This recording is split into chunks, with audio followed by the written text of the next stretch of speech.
Welcome to season 2 of the Coco Lesa podcast. It's real hip hop music from the soul, y'all.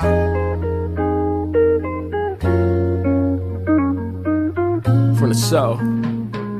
It always start with loving, don't it? That we always end up fighting, but we could fall off long as we get back to riding, homie. You the only one I see. Guys. Hey guys. Hey. Hello family. This is going to be a special episode for all four of us because this is an episode/interview and it's a part 2. So on the line we have some new family. Yes, we have the Keto Island boys. You guys want to introduce yourselves? Yeah, go ahead, Jeff. You can start us. Hey, this is Jeff from the Keto Island Boys, and we're here. We've been listening to your guys' podcast, and we just want to show the love too. And we kind of are Keto Island Boys. We just kind of talk about this kind of diet that we're doing, and my co-host is Heinz. Yep, and I am and Jeff is Filipino from we're based out of Seattle pretty much. That's kind of where me and Jeff had kind of met and started doing this way of eating. And my name is Heinz. Heinz and part of the Keto Island Boys, and I am Samoan. And I had recently just got back from Auckland, so it was nice. Yeah, so it was awesome listening to you guys' podcast and you guys talking about all the places that I am very familiar with now, like Mangi, Otara, the South Side. Yeah, South Side, because South Auckland for life. That's basically where I stayed for the whole month of January. So yeah, so it was awesome just hearing that, and then you guys left at like the wrong time because it's summertime there now. And yeah, it's like, it's crazy. It was such a wild transition, but like business wise, when the time is right, you kind of got to make it happen regardless of what's going on everywhere else. True that. It was just that time for us, and we're like deep into the middle of it now, which again is why we have so many projects going on, but we're still really happy and excited for this right here because you guys are going to be technically our second interview. Yeah. Awesome. Nice. Yeah. So very honored to have you. Oh, we're honored to be on. The other reason that I'm sorry, I need to clear my daughter away. So you guys said the keto is a diet, but would you guys call it more of a lifestyle for you guys? At this point, yes, for me, for sure. And I'm so many questions for you about your guys. And that part of the reason that it's important for us to make that distinction, just to give you guys a little bit of background, something that we talk about in all aspects of what we do is lifestyle changes. Because if you want to make a lasting change in your life, there is no short-term impact. It has to be a lifestyle. That is true. The other thing that's interesting about us doing this right now is something that we have going at the moment is a mailing list and a new newsletter that we put out weekly. And tomorrow's issue is going to be combating depression. The reason that ties into this episode is because one of the major factors that a lot of people don't know or think about when it comes to being healthy in terms of combating depression is your eating habits and your exercise. So this really is perfect timing for us to put this all together. Absolutely. And now this is Jeff. So when I had started keto, maybe September of 2017, I was at a point where I was at the heaviest I've ever been. I was looking to make some sort of changes. Me and Heinz actually had this test at our work where they took our blood and weighed us, and like we were both overweight. We had high blood pressure, and we just needed to do something. And I heard about this ketogenic lifestyle from a friend, and it was just something me and Heinz took on, and we just rolled with it. Ever since then, it's just been nothing but great. Every time we interview people, they have the same results, and it's just overall consistency. Yeah, consistency. Right. Well, to be honest, go ahead. Yeah, Jeff had got those tests, and his blood pressure was high. And then, my numbers weren't the best either, but I just didn't care. I just really like eating food. I like eating what I like to eat. So I didn't do it when Jeff started. Jeff had to actually do it. I've never seen a change in Jeff like this before, knowing him for the last previous 3 years.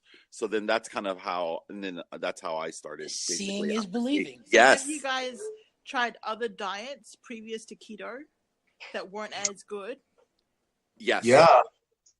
Absolutely. I've done diets like Advocare is a big thing in the States. It's kind of like a meal prepped with supplements that you take in between. Yeah, and I've done like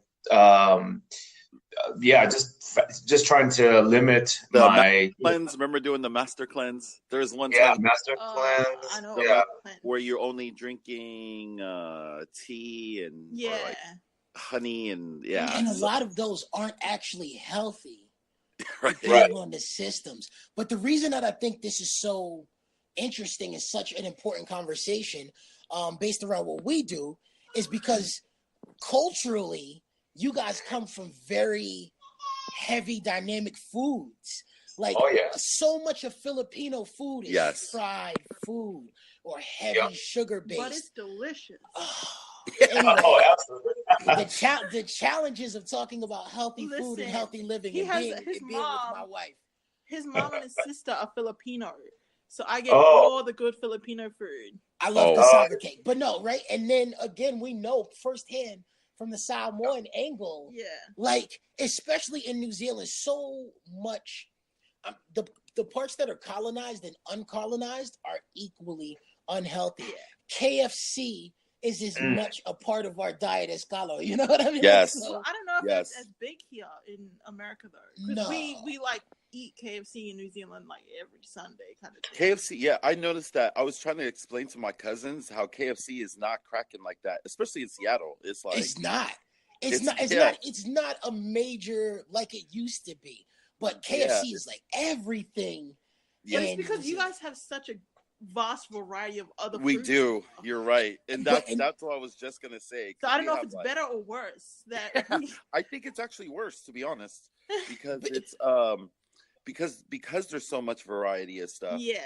But and just, but that's why me and Jeff really wanted to be on because you guys were talking about the food deserts, right? Yeah, correct. Here and in New Zealand. So we do a segment on our show called What Would KIB Order? So we talk about going out to eat, and we still feel like, so that's the difference with keto and a lot of other diets, right? With keto, you could still go eat fast food and it's all good. And people will call it dirty keto, but I don't care. I feel like the main enemy, and you guys even brought it up in the first part of the what you are, what you eat show, Right. is what you don't give your kids, right? And Right. that is refined Processed sugar. foods, yeah. Refined sugar. Sugars, yes. Yeah, because we feel that sugar is the number one enemy out of all of them. But before meat, before everything else. Sugar. And So sugar- she and I were just having this conversation before we jumped on this call because she was like, what are we going to talk about? And the cultural aspect is a part of it. But I said the reason food is so dangerous is because it's the easiest gimme or the easiest cheat for people. Because it's something that we have to do to live, it's very easy for people to say, well, it's not a big deal. I'll just have one this or one that. Yes. But sugar is as bad or worse than some narcotics. Yes. It has the same effects on you life-wise. And so it's more dangerous because it's less viewed as an issue.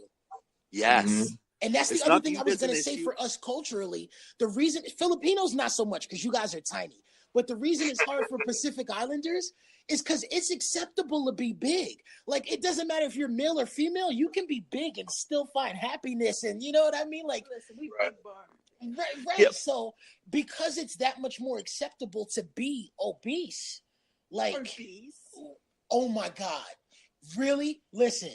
No. All right, I'm gonna stop there. But so what do you guys think in terms of those points?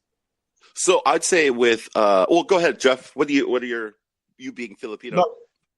Yeah, no, I mean, yeah, I was at my heaviest. I was over 250 pounds. I was actually way more than Heinz when I started this. Crazy. And and in our culture, it's a predominantly rice, right? Rice heavy, and all my family, all my uncles, all my aunts, they have type 2 diabetes, and they, whenever they go out to eat, it's second nature. I grew up eating rice breakfast, lunch, and dinner. Uh-huh. And it really took a toll on me. And I worked out every day and, 4 days a week. And it was nothing to do with me working out. It all had to do about the diet. So for me, exactly. yeah, I mean, just changing the food and what I put in and knowing the science behind it. And doing this weekly podcast with Heinz has kind of opened our eyes to like what's going on with everyone around the world, and everyone we interview every week. It's the same thing. It's just like a bad cycle of eating. Yeah. And then to piggyback and kind of go off of your comments too, it's like the other thing of that with sugar as well, that is it's very addicting. And so, it is. like when you just have one, you want to have 10 more. Like, and that's the problem when it comes to stuff that's sweet. But and, I remember even there was a study. A woman drank 1 can of Coca-Cola every day for like 15 years. Yeah. And they stopped her cold turkey, and her body had the same reaction as someone going through alcohol withdrawal. Oh yeah. Yeah, I believe it. I could believe it 100%, because it's like I said, people don't think food is a big deal, but I think I mentioned it in the first episode, but I talk about. I own a lot of books on healthy eating because your body is a temple is a very true statement. And it's definitely one of the things in life where what you put into it is most seriously going to have an impact on what you get out of it and how long it lasts. But there was a book that I have, and I'll get the name for it after, but it was talking about healthy cleanses in terms of cutting things out of your diet. And there was a young woman who was catatonic most of her life, or she would have long periods where she couldn't function, so much that they had to have her in a home. And then, as parents know, something that happens, one day they lost track of her. Because she had caught a spurt of movement and disappeared. And so everybody was worried. I mean, they searched for this woman for a week and could not find her. So where was she? So she, end of the week, right? This is like the next Tuesday. She walks back in and asks if she can have something to eat. So the crazy part, what happened was she had wandered into the leaves. It was the fall. And because the leaves were so prevalent, like the piles were massive for their area, but because she was an adult and she wasn't like playing around, it's not somewhere they would have thought to look for her. The moisture actually kept her alive inside the pile. That's crazy. And what happened was, because she couldn't eat while she was in there that entire time, but the moisture kept her alive, her body detoxed and had passed all of the things out of it that they were feeding her.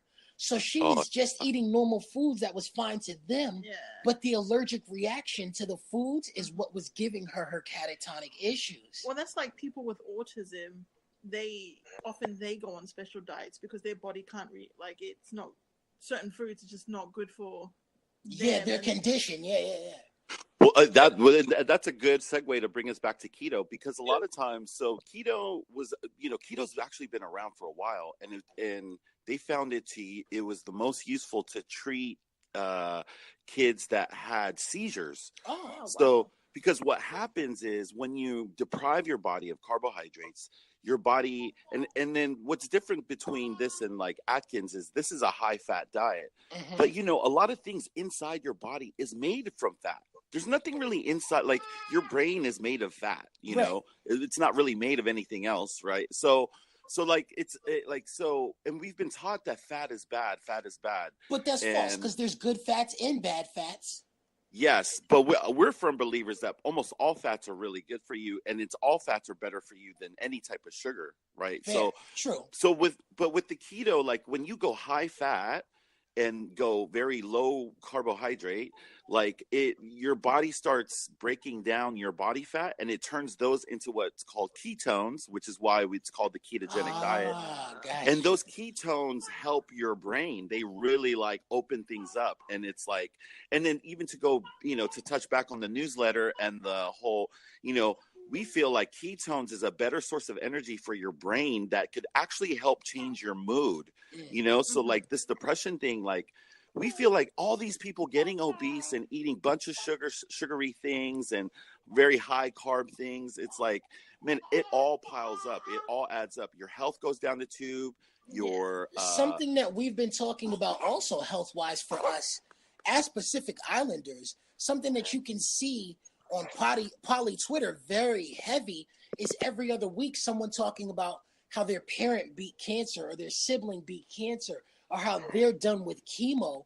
And for us in the macro, it's like, wow, this is nuts. But in the micro, you don't realize how many people you know have these health issues. But for us as a community, this is another thing that we're being hit by really hard, just because fast food is such a tremendous part of our diets and daily lives. Yep. And that's why we try to have on our episodes like things that you could still like. We actually don't tell you not to eat fast food. We actually encourage it if that's what you're used to. We try to come up with every excuse as a poly or as a Pacific Islander, as a Filipino, Hawaiian. Keto? There's no excuses. Whether it's like if you don't think there's any money. If you don't have money, like you could still buy cheap things. Like one of my favorite things to do is buy pork neck bone soup is like one of my favorite things to make. It's super easy.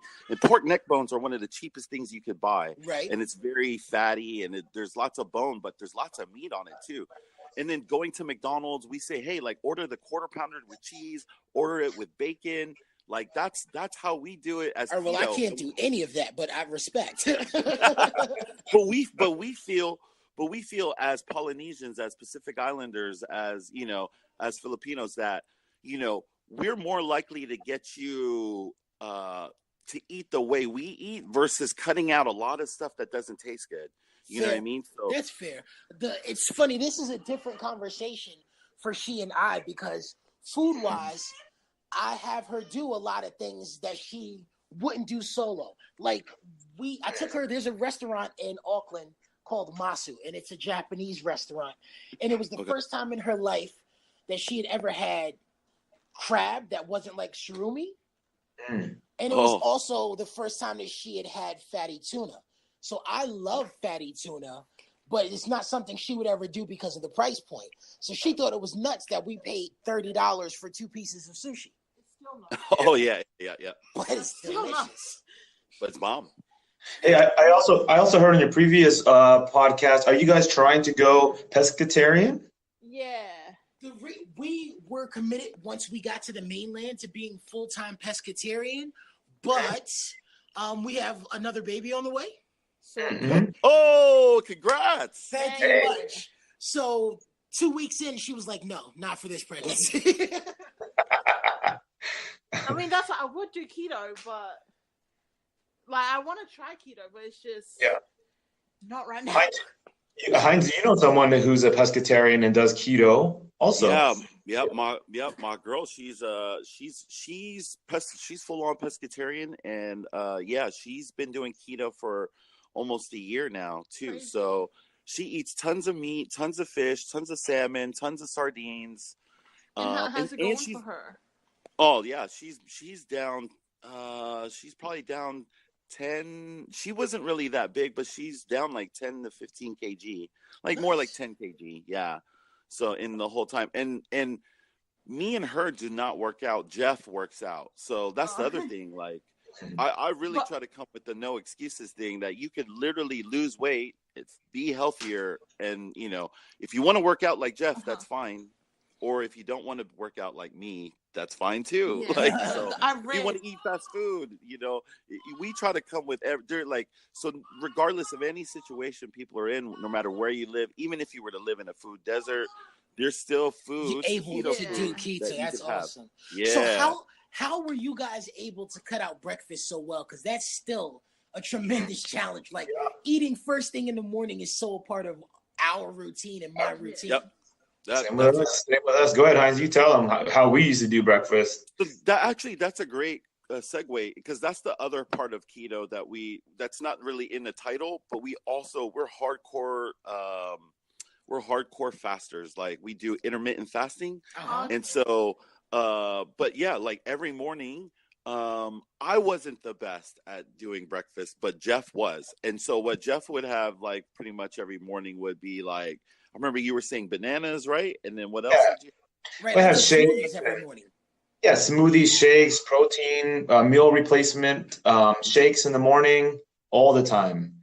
Yeah. But what ends up happening is when you do keto for a while, your body gets so adapted to high fat, low protein that you don't feel hungry in the morning, and Ah.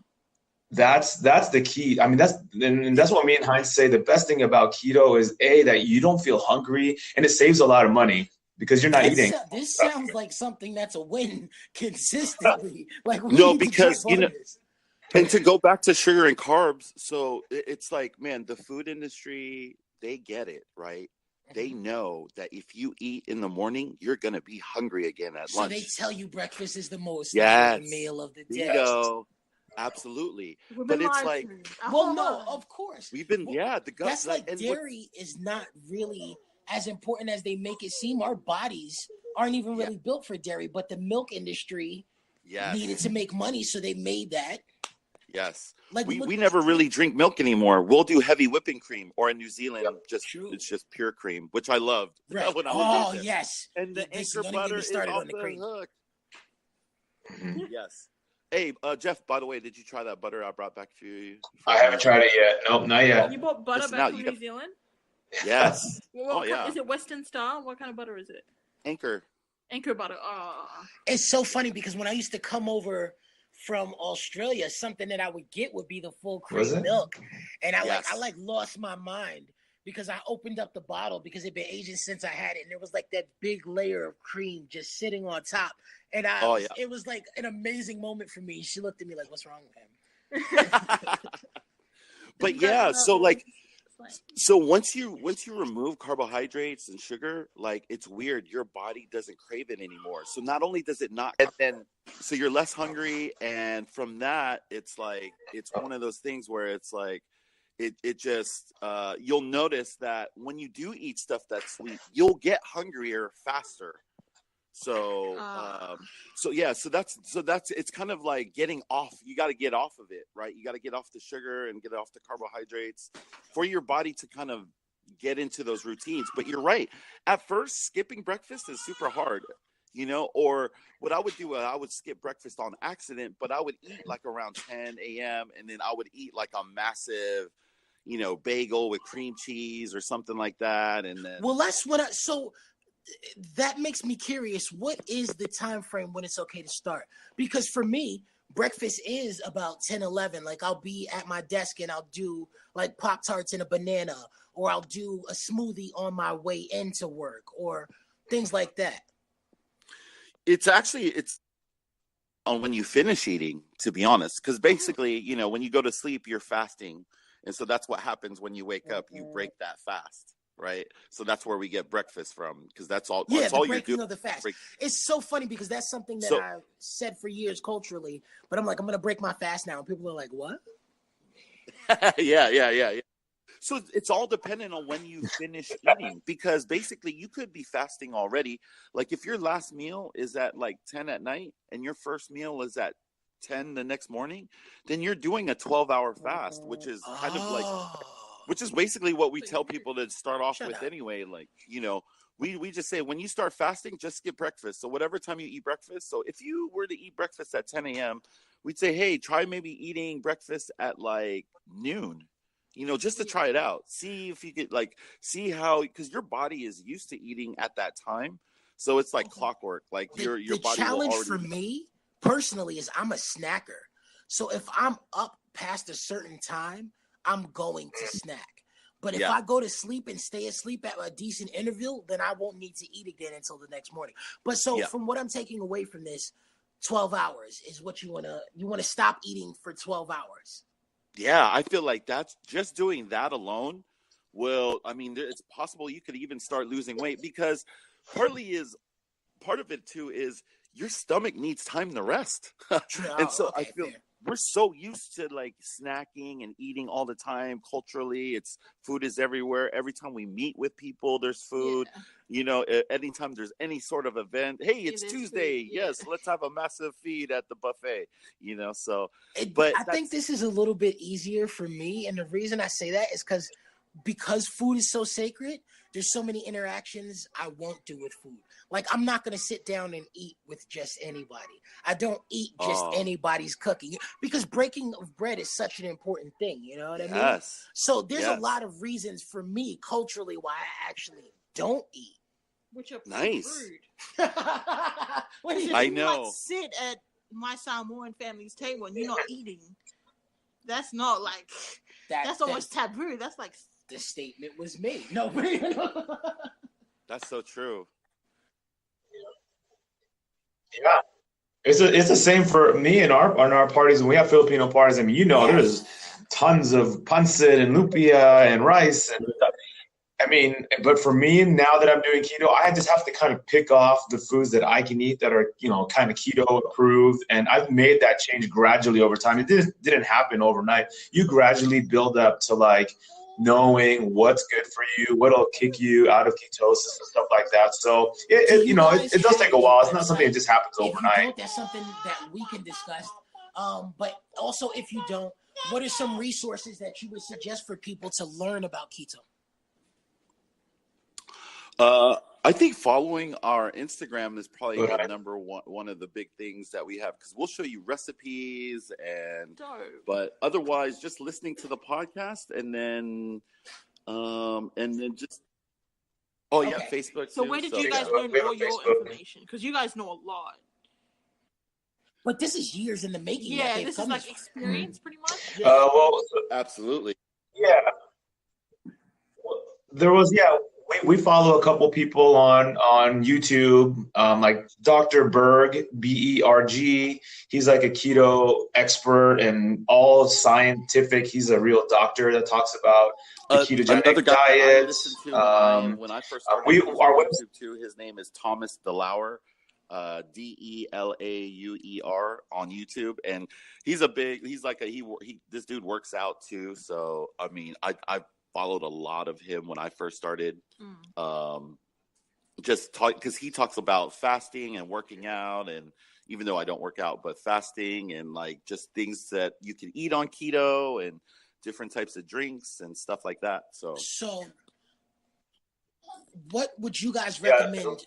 I know we talked about carbs and sugars. What are the top 5 things you would recommend people stay away? If best case scenario, if you could give up anything, what are the top 5 things people should stay away from?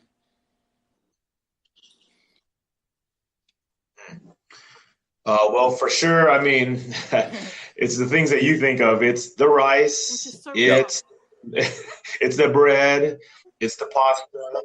Yeah, pasta. Any candy, what else, Heinz? Candy and fizzies. So those are no. And then, What do you guys think of kalo? Like, incorporated in your diet? Like, you guys don't, or no, we don't. Yeah, and so that's the one I argue with my dad the most. So I moved to Vegas partly to help my dad with his diet because he's type 2 diabetic. And so part of that is, and we just 3 weeks ago we interviewed this Tongan guy from Perth. Crazy. That after 6 weeks of doing keto has no more type 2 diabetes. Wow. And he doesn't work out. And he doesn't work out either, which was like, bro, he was like, dude, I want to be on your, he was like, he hit us up on Instagram, was like, I want to be on your show. That's awesome. He was like, I don't take meds anymore for my type 2 diabetes. I pretty much beat type 2 diabetes without doing any working out and just from eating fatty foods. Like, one of the other reasons that's so amazing is because on the opposite end of that, we were just talking about last night, a friend's father whose diabetes got so bad that he was a major amputee. Like, first they took his leg from the knee down, then fingers, and then he ended up losing like his forearm. So if you're not managing your diabetes properly, it can get pretty serious. Oh yeah, absolutely. Which is why I really want my dad to give up the kalo, because I'm like, look, you could still eat mamoy, bisupo, all that stuff is so good. It tastes really good. You just gotta eat it with something else. You can't eat it with more vegetables, like You know what I mean? Like, there's see, other things out there to eat there. This is really breaking my heart. Like, which is hilarious. But my thing Keto is, feels so much easier for me from what we're talking about on a Hawaiian diet than it does on a Samoan or Tongan diet, because Hawaii, like, so much for me of what I eat is going to be lau, and there I don't like all good. Exactly. And then so much poke. All good. Exactly. Portuguese, you can have Portuguese sausage. A lot of what we eat it's on fine. Oahu and what we eat in Hawaii, like spam, you can have like yeah. Spam is all good. Yeah. The only thing I think that would be hard for me is kulolo. That's we don't know what that is. Based in kalo. What's that? So yeah, it's pretty. It's made from kalo. It's like a dessert version of it mixed with too much sugar and lots of coconut cream, and it's like baked into a pudding. It's not. So that's the other thing. This actually brings up a great topic too. So this brings up the other thing. Like, hey, we're all human. We live lives. We're gonna go to parties. We're gonna go to graduations, weddings. You know, so eating kalo and eating kalolo and eating that stuff maybe like once every 2 weeks or once a month, it's not that bad. And my thing is just go hard out on those days. So like if I have a cheat day, I try to eat as much stuff as that I usually haven't had in a while. I'll try to eat as much of it in one day as possible. Doesn't that make you feel horrible though? It does. It does. He's so proud of it. He's like, yes.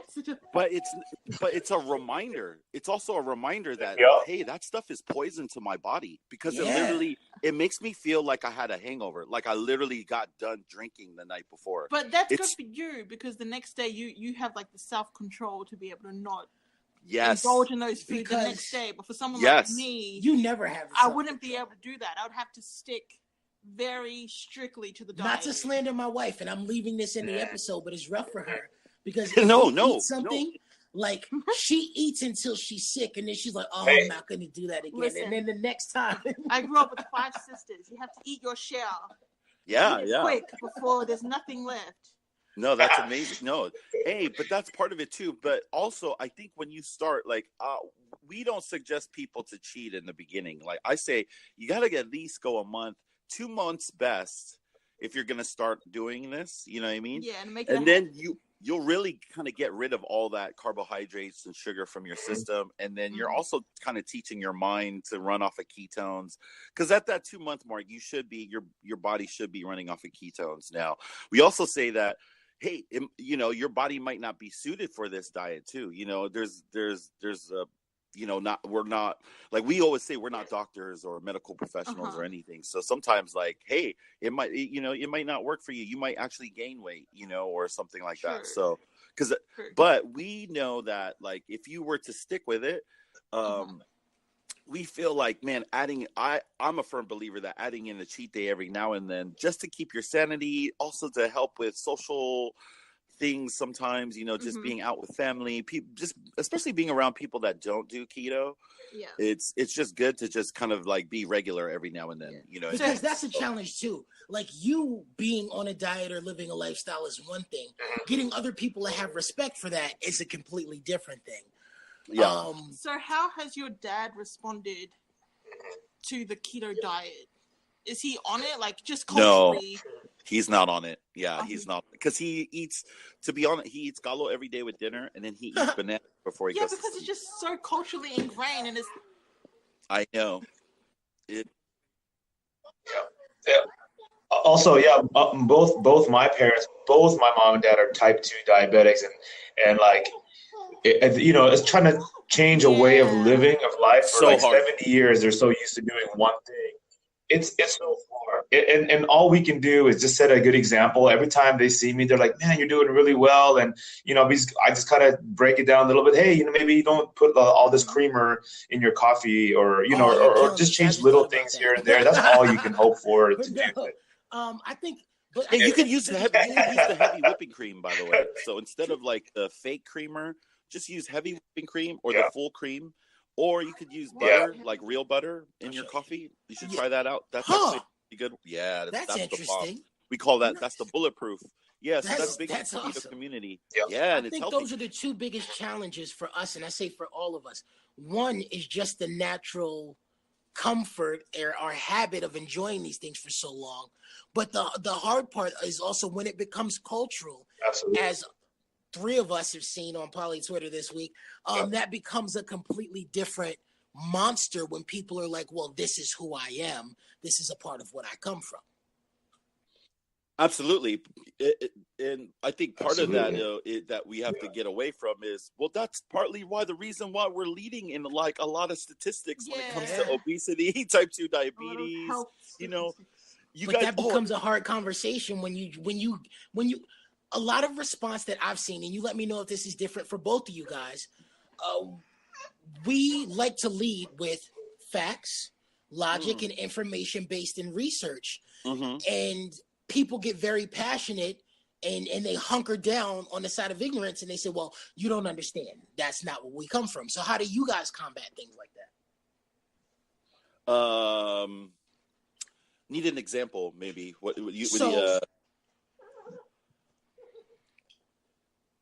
A lot of times mental health and even diet wise, when you want to take care of yourself, it's considered a white thing. Oh. And this is something that we've come up against time and time again. So if you say keto's not expensive, you have to eat like this, and the argument is, well, that's a white thing. How would you combat that? So we had an idea that we were going to sell t-shirts, depending on where you're from. So for Samoan, we put on there, and I realized when I was wearing my t-shirt in New Zealand that a lot of people in New Zealand don't eat turkey tails. That's a very American. Turkey is not a thing in the Pacific, and it was so hard for me because I eat turkey so much. See, isn't that so? What's crazy is, so we have these t-shirts, we made some for Jeff's Filipino side too. Where it has all the ethnic foods that are keto. So on my shirt, it has pisupo, mulipipi, balusami. And those things are all things that are cultural, that are keto foods. So that's why so we say hey, keto's not necessarily a white thing, or just dieting in general isn't a white thing. We're actually going back to our roots. We're going back, because if you see a lot of this disease, and I'll blame Fizzy straight up, Coca-Cola and those companies, since they've come into the islands and into most of the globe, most of the world, that's where a lot of diseases has actually blown up. If you look at parts of Australia, the just South Pacific, even places like India, people are poor, but they're still getting diabetes. How is that? Well, stop making fizzies so cheap. Right. Fizzies are cheaper but than that's water. For a reason. That's definitely for a reason. And the crazy thing about that is Coca-Cola and stuff like that is actually worse for Americans, because in the rest of the world, they use real sugar. But in America, they use corn syrup because it's cheaper. Not even Coke. Not even Coke. Sports drinks, Gatorade and stuff. I don't know if you guys follow rugby union. A little bit. Yeah, so one of the teams, after they had finished their match, they started drinking Nil, coconuts. Mm-hmm. Oh, yeah. Yeah, they started drinking coconuts. Meanwhile, our Samoan from teams, the coconut. We live on an island full of coconuts, but after our games, we're drinking Gatorade, we're drinking fucking Powerade. We're so it's kind of crazy. Yes. They, you guys get it. Because basically what keto is basically going back to the roots, eating, and like you said it too, eating real food. So you said you love to garden and stuff like that, Teddy. Yeah, man, it's going back to that, but also it's eating real fish that's from the ocean. Not stuff like tilapia, which is actually. Yep. Yeah. So we're big on eating real food, but we do ghetto keto too. So some people say, hey, you can't eat the farm raised fish because it's all fake and you can't eat. But to me, it's meat is meat, and I'm doing it from the cheapest perspective. So I also remember, Kel, you were talking about how New Zealand sends Samoa some of the fattiest, worst meat. Well, that meat is actually good. Yeah, because like stuff like mamoy, like lamb flaps, Mm-hmm. man, I made Jeff the other day, and I always bring this up. I made him lamb flap adobo, dude. Oh, nice. Yep. And Jeff thought it was, hey, how was that? Yeah,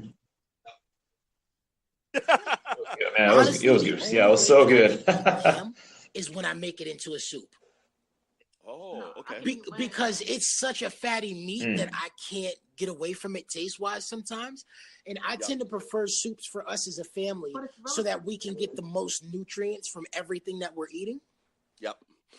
Yeah, that's the other thing. I just bought an Instant Pot not too long ago, and Jeff's always had one. So that's kind of what's been, we've been using that in the air fryer to make our pork belly. How do you like the air fryer? Because my cousin just got one and she swears by it. Jeff is like an air fryer salesman now. Like all his posts on Instagram look dope as fuck. They look so dope. Yeah. No, it's just convenient. You can cook the foods you want, and it's. I mean, pork belly. You can put chicken wings. You can cook them in half the time. It's just more convenience I think factor. with the goal that we want, this is definitely something that's doable for us, and so I would love to kick into that. I think we're gonna have to wait until after the baby gets here, though. Yeah, and no, that makes sense. That is makes sense. Concern for me is because I swear by going vegan as much as possible. Like I think you guys heard in the first one, Russell Simmons got us into the faux vegan, and one of his biggest arguments was how heavy processed food is. But I also know that you have to be careful because we had a family friend who went vegan just as she got pregnant, and cutting everything out, her son was born with like 12 different allergies, all food related, and all of them he could die from. Like he can't eat peanuts, a bunch of things. So we know pregnancy kind of got to be careful where you change. Yeah. No, for sure. Because there's a lot of nutrients in meat, so that's why we're not like the strongest. Like we're big on if vegan works for you, if any diet works for you, paleo, South Beach diet. Isn't South Beach the one that almost killed Bill Clinton? I don't know. Okay, sorry. I'm not 100% sure, but we're firm believers that, hey, if there's a diet that works for you and it keeps your numbers down, like blood pressure and stuff like that, we'll never hate on another diet ever. Because we just know that keto works for us and it might work for you because for most Pacific Islanders, you like the same types of food we like, whether it's because we eat lots of bacon, lots of lamb, Pork lots is such of a big burgers. Pork, chicken, we still eat a lot of the stuff that we really like to eat. So it's like we feel like if people could just get rid of some of these other things, but we also understand the emotional attachment too, right. So that there in the like you were saying, there's a cultural and emotional attachment to these types of foods. Shoot, just even like some of these foods bring back really great memories and stuff like that. So something that I almost every special event I make desserts for us that I grew up on. So I'll make a big bowl of sticky rice, or I'll make a bread pudding or things like that. But almost all of those desserts are very heavy carb and sugar. Yes.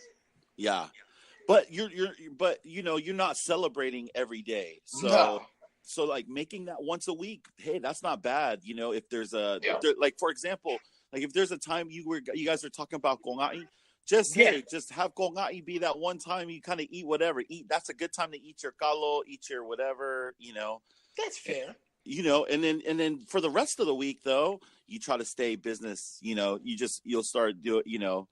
You'll just kind of stick with it. And then, but even so, I'm also a firm believer that even if you were just to fast, so for example, if you just didn't eat, I know it just seems kind of hard, but if you were to only eat one massive dinner, even if it was buffet, even if it was as much as you wanted, even if it was sugar and stuff like that, I still believe that you would be able to become healthier and lose weight if you were to only eat once a day. That's just my belief. I have no scientific evidence to back that up, but I'm going to start trying some of these things immediately because I want to see how they work out.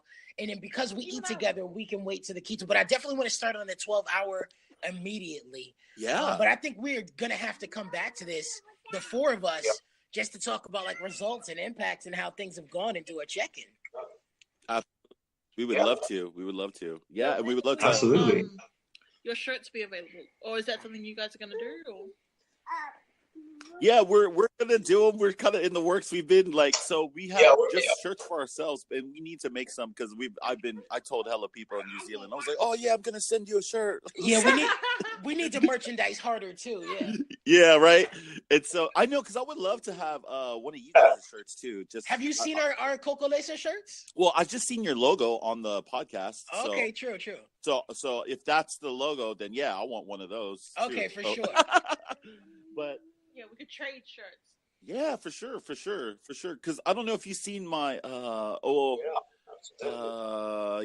other, like I said, we have the ones with all the cultural foods on there. So yeah, that one sounds dope. Because we want to have one, like we want to do one for Tonga too. So we'll have stuff like lucipi on there, and I forgot the names of the other foods that we had for Tonga. So, but yeah, and that's the other thing. Kind of listening to you guys and to listening to you, Teddy, is just like, man, you represent everybody. So it's I do a little bit. I'm like, does he represent Modi? Oh wait, he's representing Tonga now. Oh wait, he's got Filipino family. Oh wait, he's got. It's part of being a mutt, but also part of living everywhere. Like, so I have ties to different backgrounds and different peoples, but I take them serious, you know. That's dope. Because I mean, I get pretty hot and heavy in my Maori rights. So yeah, no, and I love it. It's like, oh, dang, okay, but then you'll represent Tonga too, and I'm like, oh, yeah, okay. I make sure people know where I stand on both very passionately, which is funny because my wife often has an issue with the Tonga, but all good. All good. It's being in South Auckland, man. Tonga represents. Just seeing people's houses out there, so yeah. You want to end on the slang? Yeah. So to wind us down, what slang would you guys like to know about? I know you've learned macas. Yeah, macas. Do you know what that is, Jeff? No, I have no idea. No.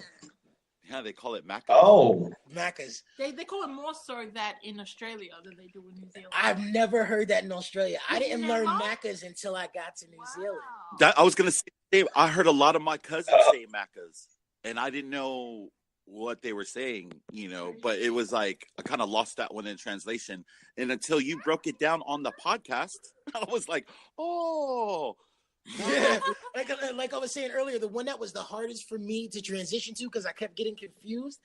We cut off a lot of things in Aotearoa, so people will be like, "Oh, sweet ass," and the first time I heard that, I was like, "As what?" And my friend was so confused that I was like, "Okay, no ass, yeah." That's the end of this line, sweet ass. But it's like you're saying sweet as fuck or something like that, but you're not right. For us, so you're just saying it, yeah. For us, you're right. For us, there's an end to it. For them, they just go sweet as. And it's like, and we say have a feed, like when we want you to like come. But you can learn that one watching Once We're Warriors. Oh yep. But yeah, have a feed. So here I wrote down some that when I was in New Zealand. We could kind of just run through these, and then I'll see if Jeff knows what any of these are. Okay, Jeff. Capsicum. Go ahead. Oh my god, I hate that one so much. No. I didn't know that wasn't a thing here. It's not. Jeff, do you know what a capsicum is? It's a bell pepper. I have no idea. Bell pepper. Yeah. They got fancy names for them in New Zealand. Here's another one. Coriander. What? Yeah, in the States, we use the Spanish word for coriander. Which is what? What was the Spanish word? Teddy? I've only known it as coriander, so I was a little surprised too. What's the word? Enlighten. Cilantro. Oh, I use both. Fair enough. You use both. Okay. And these are all. There's another last. I think this is the last of the vegetables. Courgette. Oh, I don't know that one. It's like a green vegetable. Yeah, I think we call them zucchini. Zucchini. Oh, okay, cool. I know. See, you're teaching me ones. Yeah, I know, right? Other This for words, everybody sounds like. other words that caught me were like shot. So if someone says shot, it's like thank you, good job, awesome, well done. Yes, I didn't hear that one as much this last trip. The one that I heard the most was gapped it or gap it. Yeah, gapped it. So basically, when my students would need to go to the bathroom, and it'd be like 20 minutes before class is done, and I'm waiting for everybody to come back, and I'm like, "Where's this person?" Oh, he gapped it, G. That means he left, right? Yes, he left early. Yeah. Yeah. He gapped it. One that I still haven't figured out is get horsed. I have no idea what it means to get horsed. Get horsed. Never heard that one. Okay. Never heard that. She said it means to get drunk. So I'm like, I see all of these posts and people are like, who wants to get horsed? And I'm like, I don't know. Is this a tongue-in joke? I'll fight. Yeah, No. Shattered. Shattered? I don't know that one. As in heartbroken? I don't know. Oh, so my cousins used that as to say they were tired. Oh yeah, that makes sense. That one, another one that we were just talking about. Whose shout is it? So a shout. Oh yeah, shout. Yeah, shouting is paying for someone or paying for a meal. Someone else's meal. Annual meal. That means like it's your Yeah, treat, you're gonna basically. cover the cost of somebody else. Yeah. Flash. We don't use that word. Oh, flash. Like so, being flash is like boo. Well, it's bougie. Yeah. I guess it's Bougie. the same as bougie. Word. Yeah. Bougie. Oh, you're fancy. You got on your nice clothes. You're flash as fuck today, G. Yeah. I like it. Hiding. Oh, so listen. It took me a while to learn hidings, but then I fell in love with them. But a hiding is beating someone up. Yes. Hiding is or smashing someone. Just kicking someone's ass or beating the shit out of them. Yeah. I think this is the episode where I have cursed the least. So I hope there's love for that one. Oh, hey. But yeah, hiding is the same as smashing someone or which both mean fighting or kicking someone's butt. Yeah. And one of the last ones, Arvo. Arvo. We don't use that word here either. What is it? I still hate that word because I have no idea. So Jeff, do you know what that one is? Arvo. It's afternoon. No, I've never heard of it. Arvo? I still don't know how it works. The first time I ever saw it, I was at work in Australia, and it was Casual Friday the next day, and they said, all right, but next Arvo, none of these things. And I was like, the fuck is Arvo? Is this a client? Like, I was so lost. And I had to go ask like 5 people. And I see people use it all the time still, but I have no idea how it translates to afternoon. Well, here you guys say trash. We don't say trash in New Zealand. How does that? Oh, you're talking about like the bin? Yeah, we say rubbish. What? Afternoon. I'm just saying the slang. Gotcha. Oh, it's another one. Oh, and then here's another one. Serviette.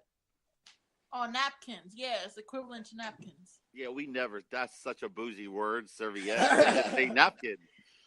For us, also something that I've taken on a lot is the baby strollers or our carriages in New Zealand. They're prams. They're what? Diapers are nappies where we're from. Nappies. Chili bin. That's another funny one that made me crack up. Yeah. That's a cooler. What did he call Cooler. it? Cooler? Yep. Yeah, coolers. Yeah, we call it coolers.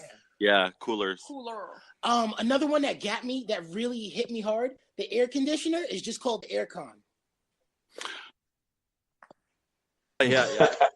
Yep. And not everybody in New Zealand actually owns it. Not New Zealand, but actually most people in New Zealand don't own an air conditioner because there's not really a need for it. But Australia, you really need an aircon, and not everybody has one.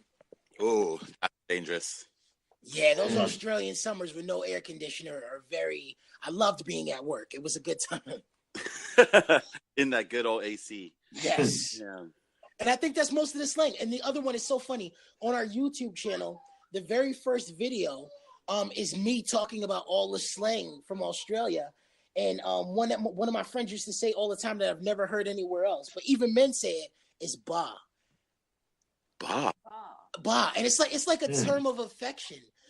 You should pick up my cup of milk so I don't take it from her, please and thank you. Sorry about that. But ba is like a term of endearment. But it's one that men and women can both use towards men or women. I really don't even know how to give you a better explanation of that one. But yeah, I think that's pretty much all of the slang. Well, that one's not very good for Samoans because because sometimes guys will use that as a way of that's how they climax. They call it ba. Moi. That's like, oh yeah, I bought in her face the other day. Like, oh. Sorry to get graphic there, everybody, but that's how my cousins talk in New Zealand. I was like, oh yeah, that's true. Wow. So, I don't know if you're related to, but I never heard that in New Zealand. But it's also because it's kind of meant to mean explosion, right? Yeah. You know, so and then that goes But back that's to like that. Samoan. That's like the Samoan, like ba. Bah. Yeah, that's what I mean. Descriptive, like ba, like. Yeah. So. Sure. So yeah. So any aunties and uncles that are listening to this? Oh yeah. Oh, I forget about that all the time. But guys, we super appreciate you. Thank you so much for doing this with us. Yeah. As soon as I figure out how, or if one of you can let me know how, I'll send you the file after, and then we can go from there. Yeah. Sounds good. Absolutely. We love being on the podcast. Thanks so much for what you guys doing for everyone. To working together way more in the future. I'm definitely going to talk to you guys about the whole website thing.